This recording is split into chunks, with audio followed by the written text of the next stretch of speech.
ಎಂ4 ನ್ಯೂಸ್ಗೆ ಸ್ವಾಗತ. ನಾನು ಸುನಿಲ್ ಹೊಸಕೋಟಿ.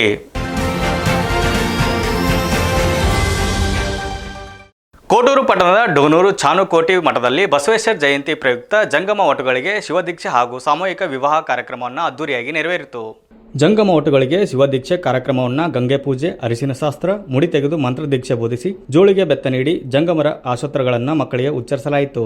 ನಾಡಿನ ವಿವಿಧ ಭಾಗಗಳಿಂದ ಬಂದಿರುವ ಸುಮಾರು 11 ಜೋಡಿಗಳ ವಧುವರರಿಗೆ ಸಾಮೂಹಿಕ ವಿವಾಹ ಕಾರ್ಯಕ್ರಮ ಜರುಗಿತ್ತು. ದುಬಾರಿ ದುನಿಯಾ ಕಾಲದಲ್ಲಿ ಸಾಮೂಹಿಕ ವಿವಾಹ ಕಾರ್ಯಕ್ರಮ ಹಾಗೂ ಶಿವದೀಕ್ಷೆ ಕಾರ್ಯಕ್ರಮಗಳಿಂದಾಗಿ ಬಡವರಿಗೆ ಖರ್ಚಿನ ಹೊರೆ ತಗ್ಗಲಿದೆ. ಚಾನುಕೋಟಿ ಶ್ರೀಗಳು ಸಾಮಾಜಿಕ ಕಳಕಳಿಯುಳ್ಳವರು.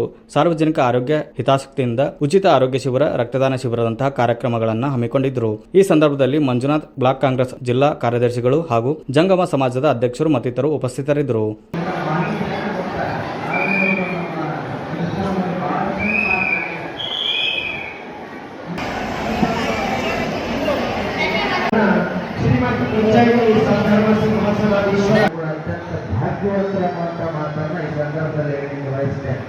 ನ್ಯೂಸ್ ರಿಪೋರ್ಟರ್ ಬಿ ಜಗದೀಶ್, ಎಂ4 ನ್ಯೂಸ್, ಕೋಟೂರು. ಇದಿಷ್ಟು ಇವತ್ತಿನ ಸುದ್ದಿ. ನಿರಂತರ ಸುದ್ದಿಗಾಗಿ ನೋಡ್ತಾ ಇರಿ ಎಂ4 ನ್ಯೂಸ್.